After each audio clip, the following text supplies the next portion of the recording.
Already, is that why it's getting cut so easy? Yeah, it's probably got about 50, it's got some weight on there. Yeah.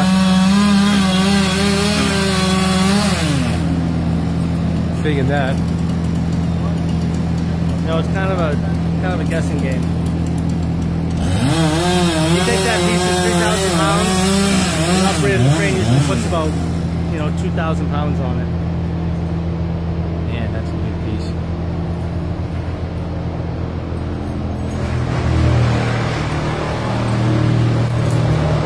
And there's no question about dragging it over the roof of the house, huh? Oh, I do it every day. Some people freak out. Some people flip out when they see the crane pull up in their driveway. Because that would go right through into the basement, through the cement and the slab in the basement, I'm sure.